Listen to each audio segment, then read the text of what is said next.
नमस्कार, मैं चंचल नगाइच स्वागत करती हूँ ओम एजुकेशन सेंटर में, जहाँ आप कक्षा 10 जो आरबीएससी सिलेबस में चलती है क्षितिज पुस्तक, उसका अध्ययन कर रहे हैं मेरे साथ। तो शुरू करें उससे पहले आप चैनल को सब्सक्राइब करिए, अपने दोस्तों को अधिक से अधिक शेयर करिए और लाइक करिए। शेयर आपको ज़रूर करना है। तो अब चलते हैं बिना समय गवाए अपने पाठ्यक्रम की ओर। हमने थर्ड चैप्टर सेनापति द्वारा रचित ऋतु वर्णन कंप्लीट कर लिया था, जिसके क्वेश्चन आंसर्स देखना बाकी हैं। तो आज हम इस चैप्टर के क्वेश्चन आंसर्स करेंगे। उससे पहले हम कवि का थोड़ा सा परिचय जान लेते हैं। सेनापति जी रीतिकाल के बहुत ही भाव प्रवण और प्रतिभा संपन्न कवि माने जाते हैं। इनकी गिनती अच्छे आचार्यों में होती है।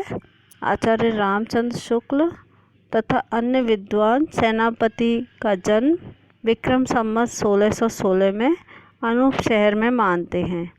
इनके पिता गंगाधर दीक्षित गोत्रीय ब्राह्मण कुल में पैदा हुए। सेनापति अपनी काव्य कला और मौलिक दृष्टि से रीतिकालीन कवियों में अग्रणी माने जाते हैं।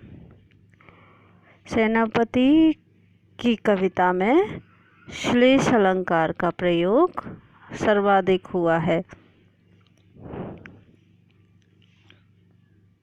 सेनापति जी ब्रज भाषा के कवि हैं। उनकी रचनाओं में प्रसाद और ओज गुण प्रधान है। इनके गुरु हीरामण दीक्षित थे और ये राम भक्त कवि हैं, राम भक्त शाखा के कवि हैं। इनकी रचनाएं काव्य कल्पद्रुम और कवि रत्नाकर, ये दो रचनाएं इनकी प्रमुख मानी जाती हैं। अब जैसा आपकी पाठ्य पुस्तक में क्वेश्चंस दे रखे हैं, उनके आंसर्स मेरे पास हैं। आप या तो स्क्रीनशॉट ले लें या वीडियो को पॉज करके लिख सकते हैं। कविता में बंदीजन किसे कहा गया है? तो बंदीजन यहाँ कोयल को कहा गया है। ऋतु का वर्णन करते हुए ऋतुराज बसंत के आगमन पर जब कोयल बोलती है तो कवि को ऐसा जान पड़ता है जैसे ऋतुओं के राजा बसंत के आगमन पर बंदीजन कोयल उनका गुणगान कर रही हो, उनकी वृंदावली गा रही हो। प्रिय ने किस ऋतु में वापस आने के लिए प्रेयसी से कहा? तो प्रिय ने वर्षा ऋतु में प्रेयसी से वापस आने के लिए कहा है। ऋतु वर्णन में ऋतुराज किसे कहा गया है? तो ऋतुराज किसे कहा गया? बसंत को कहा गया है। निवल अनल से क्या तात्पर्य है? उक्त पंक्ति से तात्पर्य क्या है कि उक्त पंक्ति यह है तात्पर्य इसका कि अधिक ठंड बढ़ जाने से आग की गर्मी भी कम प्रतीत होती है, आग भी निर्बल हो जाती है। अनल मीन्स आग और निवल बलहीन हो जाती है। चतुरंग दल से सेनापति का क्या तात्पर्य है? तो चतुरंग दल का अर्थ 4 अंगों से युक्त सेना से होता है। ये 4 अंग कौन कौन से हैं? चतुरंगनी सेना किसे कहते हैं? जिसमें हाथी भी हों, घुड़सवार भी हों, रथ सवार भी हों और पैदल सैनिक भी हों। 4 प्रकार का दल सुशोभित हो, उस सेना को क्या कहेंगे? चतुरंगनी सेना अथवा चतुरंगी दल कहेंगे। तो ऐसे चतुरंगी दल पर सवार होकर मानो ऋतुराज बसंत का आगमन हुआ है। फूलों से युक्त वन उपवन वृक्षों आदि को देखकर ऋतुराज बसंत की चतुरंगनी सेना का आना बताया गया है। इस प्रकार वृक्षों को, उपवनों को, वनों को फूलों से युक्त, फूलों से लदे हुए होने के कारण ऋतुराज बसंत की चतुरंगिनी सेना बताया गया है, जो ऋतुओं के राजा बसंत की आगमन की सूचना देते हैं। जो ऋतुओं के राजा बसंत के आगमन की सूचना देते हैं। सावन के माह में कामदेव नायिका को कैसे परेशान करते हैं, तो सेनापति जी ने बताया है कि सेनापति जी क्या कहते हैं कि सावन के महीना आते ही आकाश में काली घटाएं घिर आती हैं और बार बार आकाश में बिजली चमक रही है। बादल भयंकर ध्वनि गर्जना कर रहे हैं। आसपास मोर और कोयल कलरव कर रहे हैं। पक्षी आसपास मोर, कोयल आदि पक्षी कलरव कर रहे हैं और आसमान में से ही नन्ही नन्ही बूंदें गिर रही हैं। ऐसे मनमोहक वातावरण में प्रीतम ने मुझसे आने के लिए कहा था, लेकिन प्रीतम नहीं आए। इसलिए प्रेयसी को कामदेव के प्रभाव से विरह रूपी ज्वर चढ़ आया है तथा वह प्रीतम से मिलने के लिए बेचैन हो रही है। बहुत ही सुंदर सावन का सेनापति जी ने वर्णन किया है। नेक्स्ट है, ग्रीष्म ऋतु में बादल और हवा की क्या स्थिति हो गई है। तो कवि सेनापति जी ग्रीष्म और वर्षा का एक साथ वर्णन करते हुए श्लेष अलंकार का प्रयोग करते हुए श्लेष अलंकार के माध्यम से एक साथ वर्णन किया है। ऐसे शब्दों का प्रयोग किया है सेनापति जी ने जो दो अर्थ देते हों, जिनमें श्लेष अलंकार हो। ग्रीष्म और वर्षा दोनों ऋतु एक साथ वर्णित हैं। तो ग्रीष्म और ऋतु के आने से धरती और आकाश तप रहे हैं और गर्म हवा आग की लपट के समान होकर हमारे शरीर को झुलसा रही है। सभी लोग गर्मी के ताप से व्याकुल होकर बादलों की शीतल छाया की इच्छा कर रहे हैं। नेक्स्ट है, सेनापति का ऋतु वर्णन हिंदी साहित्य में अनूठा क्यों माना जाता है। क्योंकि हिंदी के कवियों में सेनापति अपने प्रकृति वर्णन के लिए बहुत प्रसिद्ध हैं। क्यों प्रसिद्ध हैं? रीतिकालीन अधिकांश कवियों ने श्रृंगार रस की प्रधान रचनाएं की हैं। रीतिकाल के अधिकांश कवियों ने श्रृंगार रस की प्रधान रचनाएं की हैं, जो श्रृंगार रस से की प्रधानता है जिनमें। लेकिन सेनापति जी ने श्रृंगार परक रचनाओं के साथ साथ विस्तार से प्रकृति का भी वर्णन किया है। प्रकृति वर्णन के दो स्वरूप रहे हैं, एक उद्दीपन और दूसरा आलम्बन।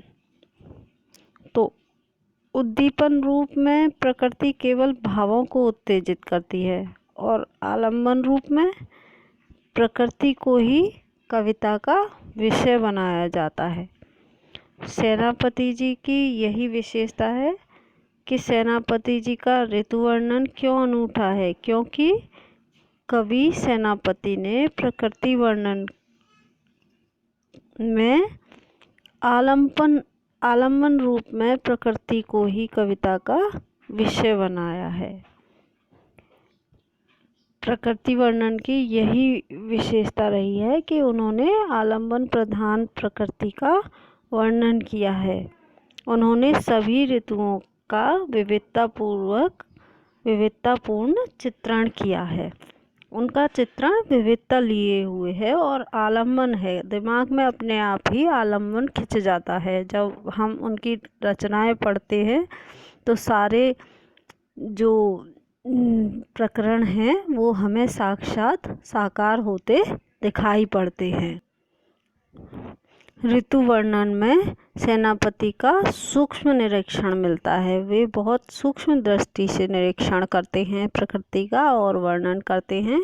वे ऋतुओं का शब्द चित्र अंकित करने में निपुण हैं और हमारी पाठ्य पुस्तक में सेनापति के प्रकृति वर्णन पर आधारित 4 कवित्त संकलित हैं। कौन कौन से? वसंत, इनमें क्या है? वसंत, ग्रीष्म, शीत और वर्षा, इन चारों ऋतुओं का वर्णन श्लेष अलंकार के आधार पर इतना सुंदर किया है सेनापति जी ने, इतना अच्छा वर्णन किया है कि आपको वो चित्र साकार होते दिखाई देंगे। इस अतः स्पष्ट है कि हिंदी साहित्य में सेनापति का वर्णन कैसा है? अनूठा है। पठित अंश के आधार पर शीत ऋतु का वर्णन कीजिए। तो आपने जो अंश किताब में पढ़ा है उसके आधार पर शीत ऋतु का वर्णन करना है।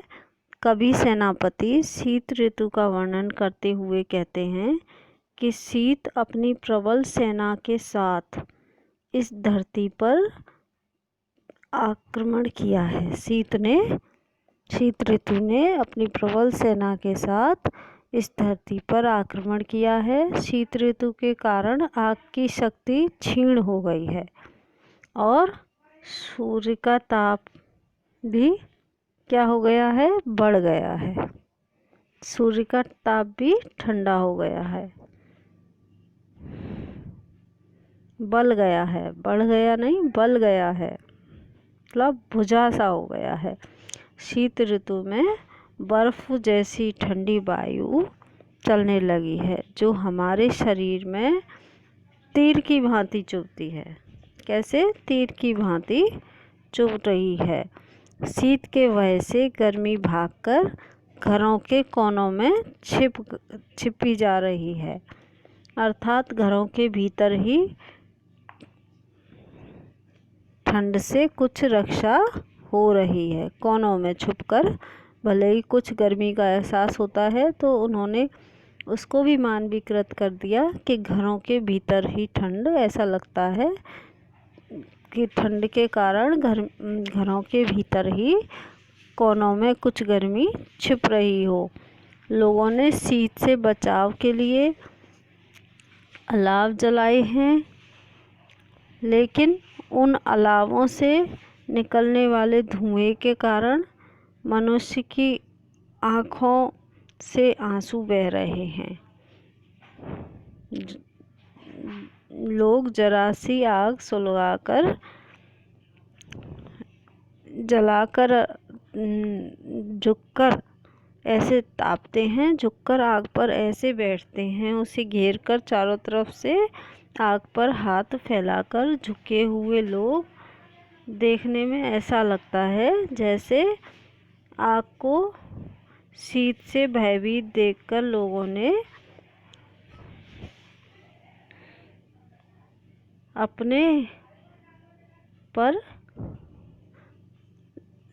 ने उस पर हाथ फैलाकर झुककर जैसे अपनी छाती के नीचे उसे छुपा लेना चाहते हैं, छुपा कर रखा है।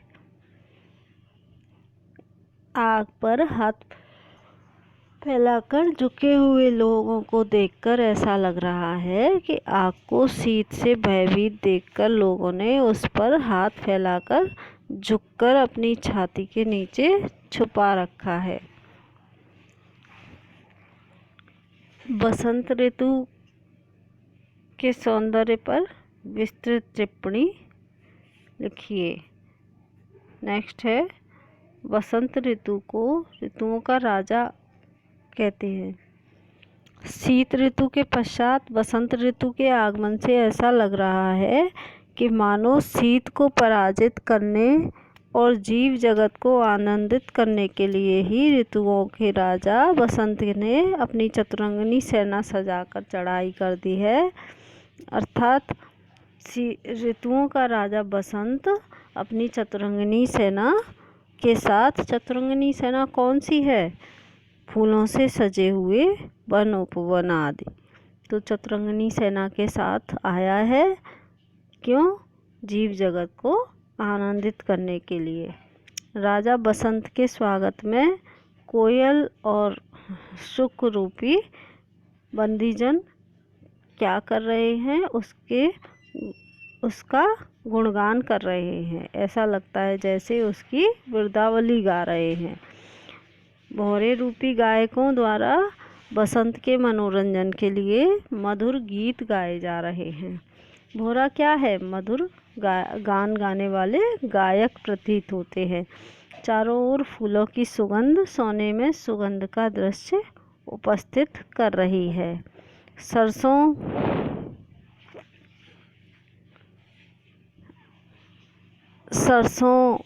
के पीले खेत बसंत राजा के स्वागत में बिछकर सुगंध से युक्त होकर ऐसा लग रहा है जैसे सोने का बिछौना हो, सोने में सुगंधी का आभास दे। इस प्रकार बसंत के स्वागत में आज धरती पर चारों ओर शोभा छाई हुई है। चारों ओर शोभायमान धरती हो रही है और सभी प्रकार की सुखदायी साज सज्जा दिखाई दे रही है। कवि सेनापति श्लेष अलंकार के चमत्कारपूर्ण प्रयोग के लिए प्रसिद्ध हैं। पाठ्य पुस्तक में छंदों का जो संकलन है, उन संकलित छंदों के आधार पर सिद्ध कीजिए। नेक्स्ट क्वेश्चन है कि छंदों के आधार पर श्लेष अलंकार के चमत्कारपूर्ण प्रयोग के लिए सेनापति जी प्रसिद्ध हैं, उसको सिद्ध कीजिए। तो पाठ्य पुस्तक में विद्यमान कवि सेनापति के ऋतु वर्णन शीर्षक के अंतर्गत संकलित छंद संख्या में 2 हैं। कवि ने ग्रीष्म ऋतु, पहले तो ऋतुराज का वर्णन किया है। वसंत ऋतु का कवि ने छंद संख्या 2 में ग्रीष्म ऋतु का वर्णन किया है और इसी छंद में छंद संख्या 2 में अपने श्लेष अलंकारों के प्रयोग की चतुराई से वर्षा का वर्णन भी कवि ने दर्शाया है। प्रथम 6 पंक्तियों में कवि ने एक साथ ग्रीष्म और वर्षा का वर्णन किया है। कैसे किया है? देखे छिते अंबर जले है चार ओर छोर, तिन तरवर सब ही को रूप हर्यो है। इन पंक्तियों में जले है और हरे है, हर्यो शब्दों में 2 अर्थ छिपे हुए हैं। ग्रीष्म ऋतु के पक्ष में जले का अर्थ जल रहा है होता है, अर्थात झुलस रहा है, और वर्षा ऋतु के पक्ष में अर्थ करने पर जल ही जल अर्थात वर्षा ही वर्षा अर्थ निकलता है। इसी प्रकार हर्यो शब्द का अर्थ है ग्रीष्म ऋतु के पक्ष में हर लिया है, हरण कर लिया है, चोरी कर लिया है, और वर्षा ऋतु के पक्ष में हरा होता है, हरा है अर्थात हरियाली छाई हुई है। अतः इन पंक्तियों का ग्रीष्म ऋतु के अनुसार अर्थ है कि धरती और आकाश जलते हुए प्रतीत हो रहे हैं और भीषण ताप ने घास और वृक्षों के रूप को नष्ट कर दिया है, हरण कर लिया है उनके रूप का। और वर्षा ऋतु के अनुसार अर्थ है कि धरती और आकाश में चारों ओर वर्षा ऋतु के अनुसार अर्थ ये है कि धरती और आकाश में चारों ओर जल ही जल दिखाई देता है, घास और वृक्ष हरे भरे हो गए हैं, हरियाली युक्त हो गए हैं। तो श्लेष अलंकार का प्रयोग इन दोनों ऋतुओं के का साथ साथ वर्णन में झलकता है। नेक्स्ट क्वेश्चन है, निम्नलिखित पंक्तियों की सप्रसंग व्याख्या कीजिए। वरन वरन तरु फूले उपवन वन से लगाकर आवत बसंत ऋतुराज कहियत है। इसकी व्याख्या सप्रसंग करनी है, तो सब संदर्भ और प्रसंग कैसे लिखेंगे? प्रस्तुत पद्यांश हमारी पाठ्य पुस्तक हिंदी की क्षितिज हिंदी क्षितिज से के रीतिकालीन कवि सेनापति द्वारा रचित ऋतु वर्णन नामक अध्याय से लिया गया है। यहाँ तक तो संदर्भ हो गया। अगर प्रसंग हेडिंग अलग से डालना चाहें तो यहाँ इस स्थान से आप प्रसंग हेडिंग डाल सकते हैं। प्रस्तुत कवित्व में सेनापति जी ने बसंत ऋतु को ऋतुराज बताते हुए उसके आगमन अनूठी छटा का वर्णन किया है। उसके आगमन पर प्रकृति के विविध दृश्यों का वर्णन करते हुए उन्होंने उक्त पंक्तियाँ लिखी हैं। नेक्स्ट व्याख्या। ऋतुओं के राजा बसंत आ रहे हैं, उनके साथ उनका सारा समाज भी है। बसंत ऋतु के आने पर वनों और उपवनों में जो विविध रंग रूप वाले वृक्ष फूलों से सज गए हैं, ये ऋतुराज बसंत की सेना प्रतीत होते हैं, चतुरंगिनी सेना। यही ऋतुओं के राजा बसंत के साथ आ रही चतुरंगिनी सेना है। कोयल का गीत गाना, ऐसा मालूम पड़ रहा है कवि को जैसे उनके यश का कोई बंदीजन गुणगान कर रहा हो। ऋतुराज बसंत के यश का कोई उनका बंदीजन गुणगान कर रहा हो, उनकी वीरदावली गा रहा हो। फूलों के पर गुंजार करता हुआ भंवरा संगीतकार के रूप में ग्रहण किया है कि कोई संगीतकार अच्छे मधुर स्वर में गीत सुना रहा हो, ऐसा सेनापति जी को आभास हो रहा है। चारों ओर से फूलों से सुगंध आ रही है जो सोने में सुगंध का आभास दे रही है। सोने में सुगंध होने की पर दुगना आनंद होने की कहावत को सिद्ध कर रही है। अथवा सरसों के सोने से सरसों के जो पीले पीले फूल खिले हुए हैं, जिनकी चादर के रूप में बिछी हुई है, उन पर सुगंध आने से ऐसा लग रहा है जैसे सोने की चादर से सुगंध आ रही है। उसका प्रत्यक्ष वर्णन किया है। आज चारों ओर सुंदरता छाई हुई है और सभी प्राणी सुखी हो रहे हैं। यह सारा साजबाज किसका है? ऋतुराज बसंत के आगमन के उपलक्ष्य में हो रहा है। इसी प्रकार विशेष लिख दीजिए। कवि भाषा की प्रभावशीलता प्रयोग में कवि भाषा के प्रभावशाली प्रयोग में निपुण है, जिससे रचना साहित्यिक और ललित बन गई है। लालित्य लिए हुए है ब्रजभाषा, लालित्य रूप सहित ब्रजभाषा का प्रयोग हुआ है। इस छंद में श्लेष अलंकार प्रमुखतः है, अनुप्रास अलंकार भी है